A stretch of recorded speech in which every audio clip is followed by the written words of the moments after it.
Class 6 के social science book के civics part chapter 2 diversity and discrimination, जिसका part 1 मैंने अपलोड कर दिया है और ये सेकेंड पार्ट है। तो चलिए स्टार्ट करते हैं। इनइक्वलिटी एंड डिस्क्रिमिनेशन, तो ये जो भेदभाव होते हैं ना, डिस्क्रिमिनेशन क्या, एक भेदभाव, तो ये किसके वजह से होता है? स्टेरियोटाइप्स की वजह से होता है, प्रेजुडाइज की वजह से होता है, यानी कि एक दूसरे के खिलाफ मतलब जजमेंट करना, निगेटिविटी थॉट रखना, ठीक है ना, कि वो छोटा है, वो बड़ा है, मतलब इस टाइप का जो निगेटिव थॉट जो भी रखते हैं। एक ही मोहल्ले में रह कर जो सेम वेल होता है, कुआं या हैंड पंप होता है, उसमें पानी पीने के लिए अलाउ नहीं किया जाता है। ठीक है, ये सब भेदभाव जो हम लोग करते हैं।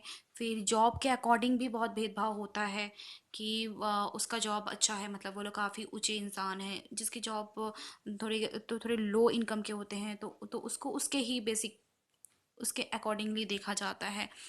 ठीक है। और क्या होता है ना कि हम लोग जिस जगह पे रहते हैं, तो यहाँ पे ग्रुप ऑफ पीपल जो ना सर्टेन, ये सभी के अपने लैंग्वेज होते हैं, सबके अपने धर्म होते हैं, है ना। तो फिर इससे क्या होता है ना कि डिस्क्रिमिनेशन बहुत ज़्यादा हो जाता है। पुअर पुअर पीपल, खासकर जिसके पास पैसे बहुत कम होते हैं, ठीक है ना, तो उन लोगों का बेसिक नीड क्या होता है ना कि हमें हमें कुछ खाने को मिल जाए, कपड़े मिल जाए, पहनने को, रहने को जगह मिल जाए। ठीक है। तो फिर पुअर इंसान लोगों का डिस्क्रिमिनेशन, भेदभाव बहुत ज़्यादा होता है। हम हॉस्पिटल में जाएं, स्कूल में जाएं, ठीक है ना, उन सब जगह में ना बहुत ही गरीबों से बहुत ही बैडली ट्रीट किया जाता है। कुछ पीपल, सम पीपल में experience both kind of discrimination, they are poor. ठीक है। और मतलब वो मतलब कुछ लोग ऐसे होते हैं ना जो गरीब होने की वजह से ना और उसको वैल्यू ही नहीं किया जाता है, उसके जो कल्चर है उसको वैल्यू नहीं किया जाता है। ट्राइबल्स अधिकतर हो गए, और भी बहुत सारे सारे ऐसे रिलीजियस ग्रुप है ना जो डिस्क्रिमिनेशन को बहुत ही फेस किए हैं। ठीक है। तो यहाँ पर येलो बॉक्स में देखते हैं क्या लिखा हुआ है। A common stereotype about Muslim is that they are not interested in educating girls. बहुत सारे ऐसे देखा जाता है ना, मुस्लिम की फैमिलीज में लड़कियों को पढ़ाया नहीं जाता है, बहुत रेयर अभी देखने को मिलता है। मतलब लड़कियों को ना स्कूल में भेजा नहीं जाता है, क्योंकि एक सबसे बड़ा रीज़न होता है पोवर्टी, पैसे कम होने की वजह से। तो वो इस वजह से स्कूल जाना प्रेफर नहीं करते हैं। Whatever effort has been made to reach education to the poor, the Muslim communities has shown an interest in sending their girls to school। लेकिन इस चीज़ को ना बहुत ज़्यादा एफर्ट दिया गया, जिससे कि मुस्लिम वाले लोग भी अपने घर के जो लड़कियां हैं उसे पढ़ने के लिए बाहर भेजे। जैसे फॉर एग्जांपल इधर बताया गया है, केरला जो स्टेट है ना, वहाँ पे ना जो स्कूल होते हैं और जो वहाँ के जो घर होते हैं काफ़ी डिस्टेंस हुआ करता था।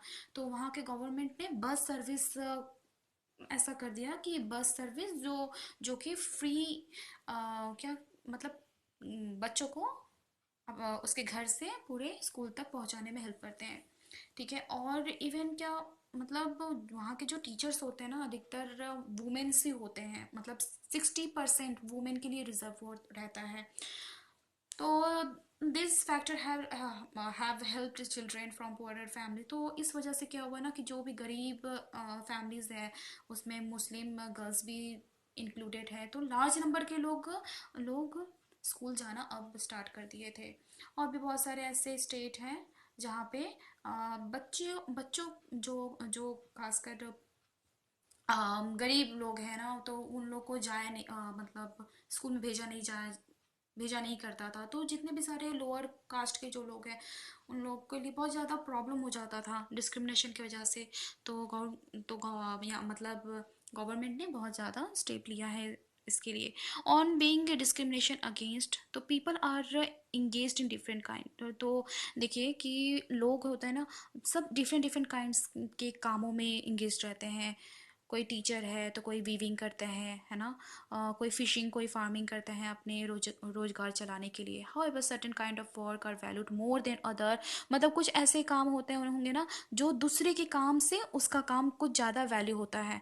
जैसे एक्टिविटी, जैसे हो गया क्लीनिंग, अगर कोई क्लीनिंग का काम कर रहा है, या कोई धोबी है, कि कोई हेयर काटने का काम कर रहा है, कोई गंदे जो गार्बेजेस होते हैं उसको पिकिंग करने का काम करते हैं, तो उसको लोग ना समाज में उसको डटी डटी के रूप में देखते हैं कि ये कितने गंदे आदमी हैं, मतलब थोड़े नीचे के रूप में दिखते हैं।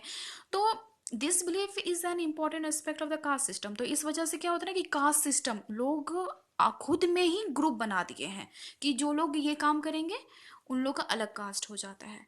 ठीक है ना। तो इस तरह के जो होते हैं ना, तो इसी से ना टॉप लेवल, अपर अपर कास्ट, फिर लोअर कास्ट, वो हम लोग ही हैं, जो हम लोग ने ही इस चीज को क्रिएट किया है। और इसके वजह से अनटचेबिलिटी यानी छुआछूत का जो है ना वो सब स्टार्ट होता है। तो ये जो कास्ट रूल है, were set which did not allow the so called untouchable, ये जो कास्ट रूल जो हो गया ना, कास्ट सिस्टम आने की वजह से ना अनटचेबल, छुआछूत का स्टार्ट हो गया। For example some group were force to, मतलब कुछ कुछ कुछ लोगों को ना बोला जाता है कि तुमको, मतलब फोर्स किया जाता है कि तुमको गार्बेज उठाना ही है। अगर कोई जानवर मर गया तो उस जानवर का जो डेड शरीर होता है उसको हटा के फेंकना, वो सब लोअर कास्ट के लोग ही करते हैं। अपर कास्ट के वाले लोग तो करते नहीं। अपर कास्ट वाले लोग तो सब टेम्पल में जाते हैं, है ना, मंदिर में जाते हैं। इवन वो लोग को, छोटे जो जात वाले लोगों को अलाउ भी नहीं करते। तो इस वजह से ना काफ़ी डिस्क्रिमिनेशन होता है। ठीक है। their children could not sit next to children of other caste in school। मतलब ऐसा भी होता है कि जो मतलब लोअर कास्ट के हैं उसको ना, मतलब क्लास में एक साथ बैठा के पढ़ाने भी इनकार कर दिया जाता है। तो इस तरह के भी होते हैं। तो इतनी ज़्यादा डिस्क्रिमिनेशन, इतना ज़्यादा अनटचेबिलिटी हुआ ना, तो डॉक्टर भीमराव अंबेडकर जो खुद शेड्यूल कास्ट के, ठीक है, मैन थे, ठीक है ना, और ये हमारे इंडिया के सबसे पहले जो ना उन्होंने बहुत ही कास्ट सिस्टम को लेकर आवाज उठाया। ठीक है। और इसमें तो यहाँ पर एक स्टोरी बताया गया है भीमराव अंबेडकर का, कि जब वो 9 ईयर के थे तब he had gone with his brother and cousin, मतलब वो अपने भाई और अपने कज़न के साथ, अपने पापा के साथ Koregaon which is now in Maharashtra. ठीक है ना, मतलब वो कोरेगांव जाने वाले थे जो महाराष्ट्र में है। लॉन्ग डिड वी वेट, मतलब भीमराव अंबेडकर ये कह रहे हैं कि मैं बहुत देर तक वेट कर रहा था, लेकिन वहाँ के मतलब काफ़ी घंटे हो गए। Station master came to inquiry, station master भी आए। He asked us for our ticket, उसने हमारे टिकट बताया, मतलब मांगा। तो हमने अपना टिकट को भी दिखाया। He asked us why we tarried. We told him that we were bound of a Koregaon, and that we were waiting for father and his servant to come, but that neither had turned up and that we did not know how to reach Koregaon। तभी वो station master ना भीमराव अंबेडकर से आके पूछता है कि आप इतना देर तक क्यों वेट कर रहे हो। तो उसने कहा कि मुझे कोरेगांव जाना है। ठीक है। और फिर वो लोग काफ़ी अच्छे ड्रेस भी पहने हुए थे और ऐसे लग रहा था कि वो लोग ब्राह्मण के बच्चे हैं, इस टाइप का प्रिटेंड हो रहा था। ठीक है ना। तो फिर जब स्टेशन मास्टर ने पूछा कि तुम लोग हिंदू हो, तो उसने कहा कि हाँ। और बिन और उस मोमेंट में ना उसके मुंह से निकल गया कि हम लोग महर्स है। महर एक ऐसी कम्युनिटीज, मतलब ऐसे ग्रुप के आते हैं ना जो लोग उसके ना अनटचेबिलिटी, मतलब वो एक लो कास्ट का माना जाता है। और सडनली वो जो स्टेशन मास्टर थे उसका जो फेस का जो हुलिया था ना वो काफ़ी सडन चेंज हो गया। ठीक है। और फिर वो वहाँ से वो चले गए। ठीक है। चलने के बाद ना वो जो थे भीमराव अंबेडकर काफ़ी देर तक वेट किए कि हाँ वो कोरेगांव जाएंगे। ठीक है। लेकिन लेकिन वेट करते करते फिर लास्ट में वो स्टेशन मास्टर वापस से आता है। वो कहता है कि तुम यहाँ से रिटर्न चले जाओ। तो वो कह रहा है कि मैं रिटर्न जाऊं तो कैसे जाऊं, मुझे कोरेगांव तो जाना ही है।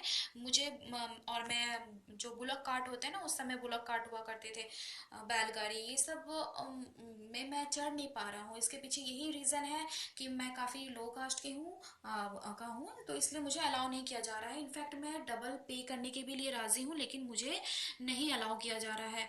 ठीक है। और ये सब सुनकर जो स्टेशन मास्टर थे काफ़ी चुपचाप रहे। वो समझ नहीं पाए कि मैं इसका क्या करूं, या कब से वेट कर रहा है। तो फिर अभी पढ़ते हैं कि भीमराव अंबेडकर के साथ जो हादसा हुआ, यही कि वो लो कास्ट होने की वजह से उसको कोई लिफ्ट नहीं दिया। तो भीमराव अंबेडकर, जिनका जन्म 1891 में हुआ था, 1956 तक वो थे, इन्हें फादर ऑफ इंडियन कॉन्स्टिट्यूशन कहा जाता है, यानी इंडियन कॉन्स्टिट्यूशन के फादर माना जाता है। और best known leader of the Dalit, यानी दलित जो कास्ट है ना, उसके लीडर भी माना जाता है। डॉक्टर अंबेडकर ने दलित कम्युनिटी के लिए बहुत ही लड़ाई किया, मतलब उसके अगेंस्ट, उसके राइट्स पाने के लिए बहुत मेहनत किया। ये खुद ही महर कास्ट के में बॉन्ड लिए थे, जो काफ़ी अनटचेबल यानी छुआछूत माना जाता था। तो महर काफ़ी वो काफ़ी पुअर बच्चे भी थे, गरीब थे। ठीक है। और वो गांव में भी रहते थे। डॉक्टर अंबेडकर ने अपने काबिलियत से अपना पढ़ाई जारी रखा, और वो कॉलेज का एजुकेशन किए। कॉलेज में पढ़ने के बाद तो वो क्या किया ना, इंग्लैंड चले गए, वहाँ पे वो लॉयर बन गए। ठीक है। और फिर वो क्या किए, यहाँ पे है कि he also urged Dalit to take on different kind of government job in order to move out of the caste system। यानी जो मतलब ये ना बहुत ज़्यादा राइट्स, मतलब छोटे जात को लेकर बहुत ही ज़्यादा राइट्स वो मांगते थे, कि जो लोग लोअर कास्ट के लोग हैं, तो फिर उसको भी ये गवर्नमेंट जॉब मिले, सरकारी नौकरी मिले। ठीक है। Later in life, he converted to Buddhism in his search religion that treated all the member equally। यानी कि बाद में क्या हुआ ना कि इसने क्या किया कि कन्वर्टेड टू बुद्धिज्म, मतलब वो अपने लाइफ को बुद्धिज्म की तरह, मतलब बुद्धिज्म के सर्च में, जैसे कि हर मेंबर इक्वली है। ठीक है, इस तरह से ट्रीट करने लगे। ठीक है। सबको कहा भी करते थे कि हमें सभी रिलीजन को इक्वली ट्रीट करना चाहिए। तो डॉक्टर अंबेडकर यही बिलीव करते थे। ठीक है। और वो सोसाइटी को, मतलब और सारे पर्सन को एक साथ ही इक्वल देखते थे। तो यही था एक। चलिए आगे पढ़ते हैं। Imagine how difficult it would be if people could not move easily. मतलब ये कितना डिफिकल्ट होता है ना, कि एक इंसान जब एक जगह से दूसरी जगह तक बस एक लो कास्ट की वजह से नहीं मूव कर पाते हैं, पानी नहीं पी पाते हैं। तो ये जो इंसिडेंट हुआ था ना, मतलब छुआछूत को लेकर, बहुत ज़्यादा ही प्रॉब्लम उस वक्त हुआ करता था, हर हर किसी को इस तरह से फेस किया जाता था। अब पढ़ते हैं स्ट्राइविंग फॉर इक्वालिटी। मतलब बताया जा रहा है कि हाँ, पहले के लोग तो ब्रिटिश के खिलाफ तो बहुत ही जंग लड़ते भी थे, लेकिन उसके साथ साथ अपने हक के भी लिए लोग लड़ाई करते थे, मतलब फाइट करते थे अपने राइट्स के लिए। दलित हो या वुमेन हो या ट्राइबल्स लोग या पीसेंट, यानी जो किसान लोग होते थे ना, तो वो लोग भी काफ़ी फाइट करते थे कि हमारे साथ भेदभाव ना हो। As point out earlier many Dalit organise themselves to gain entry into temple. मतलब उसके बाद बहुत ज़्यादा आंदोलन होने के बाद ना, दलित लोग को भी अलाउ कर दिया गया कि हाँ ठीक है, तुम मंदिर में आ सकते हो, क्योंकि पहले मंदिर में भी अलाउ नहीं किया जाता था। ठीक है। और फिर वुमेन लोग भी, जो औरतें थी, वो भी डिमांड करने लगी कि हाँ, हमें पढ़ने के लिए पढ़ना चाहिए, मतलब हमें भी एजुकेशन का हक होना चाहिए। Peasant and tribal fought to release themselves from the grasp of the money lender and the high interest they were charged। यानी जो लोग ट्राइबल्स लोग होते थे और जो पीसेंट लोग होते थे ना, तो फिर उन लोग से जो मनी लेंडर, जो मकान मालिक होते हैं, जो जमींदार मालिक होते थे ना, तो वो लोग बहुत ज़्यादा ना, मतलब टैक्स टैक्स लिया करते थे बहुत ही, कि अगर तुम मेरी ज़मीन में काम करोगे तो फिर तुम्हें ज़्यादा पे करना पड़ेगा, रेंट पे करना पड़ेगा। तो फिर वो लोग भी आवाज़ उठाने लगे कि हमारे साथ ऐसा नहीं नहीं अत्याचार होना चाहिए। When India become a nation in 1947, our leader too were concern about the different kind of the inequality that existed. यानी कि बता रहा है कि जब हमारा इंडिया एक नेशन, यानी हमारा इंडिया जब आज़ाद हो गया, तो बहुत सारे ऐसे डिफरेंट इनइक्वालिटी था, वो सभी ख़त्म होने का मांग करने लगे लोग। ठीक है। जैसे कि इसमें बता रहा है कि डिस्क्रिमिनेशन जो था हमारे इंडिया में, इसके ना काफ़ी लोग अगेंस्ट होने लगे। ठीक है। मैंने लीडर ऑफ दस, बहुत सारे लीडर्स थे, जैसे डॉक्टर भीमराव अंबेडकर जो थे, ठीक है ना, वो काफ़ी स्ट्रगल करने लगे। So these leader set out a vision and goal in the constitution to ensure that all the people of the India were considered equal. तो मतलब बहुत सारे लीडर्स के मतलब स्ट्रगल्स के वजह से, बहुत ही एफर्ट के वजह से इंडिया को इक्वली, इंडिया के लोगों को इक्वली ट्रीट किया गया, और इसके लिए भी एक लॉ बना गया। और अब ऐसा देखा जाता है कि मतलब जो लोग डिस्क्रिमिनेशन करता है ना, तो वो क्राइम माना जाता है। तो वही, क्योंकि लॉ अब इस चीज़ को नहीं मानता है। People are free to choose, मतलब जो भी लोग हैं ना, वो अपने काम को फ्रीली चूज कर सकते हैं। गवर्नमेंट जॉब सारे पीपल के लिए खुल गया है। ठीक है ना, इसमें लोअर कास्ट या अपर कास्ट के अकॉर्डिंग गवर्नमेंट सरकारी नौकरी ऐसा मिले, तो ऐसा कुछ नहीं है, सबको इक्वली ट्रीट किया जाता है। ठीक है ना, पुअर हो या फिर रिच फैमिली के हो, वो उन लोग को भी इक्वली ट्रीट किया जाता है। The writer of the constitution also said that respect for diversity was significant element in ensuring equality. और देखिए, और कॉन्स्टिट्यूशन हमारा जो लॉ है ना, वो हमें ये भी कहता है कि हमारा इंडिया एक डाइवर्सिटी है, यहाँ पे सब चीज़ अलग अलग है, सबका अलग बैकग्राउंड, अलग लैंग्वेज, तो इन सबको ना धिक्कारना नहीं है, इसको एक्सेप्ट करना है, इसको भी इक्वली ट्रीट करना है। ठीक है ना, तो इस तरह से हमें यहाँ पे पता चला है। तो यहाँ पे आप देख सक रहे हो, through this idol and ingrained in our constitution, this chapter point out the that inequality exist even today। मतलब वही बताया जा रहा है, इस चैप्टर से हमें बहुत कुछ पता चला कि इनइक्वालिटी बहुत जगह पे होता है ना, तो फिर और आज भी ऐसा देखा जाता है कि डिस्क्रिमिनेशन है। तो इस पे पॉइंट किया गया है, इसको फोकस किया गया है, और हमें इसे नहीं करने को बताया गया है। तो यही था चैप्टर डाइवर्सिटी एंड डिस्क्रिमिनेशन। मिलते हैं नेक्स्ट क्लास में। Thank you.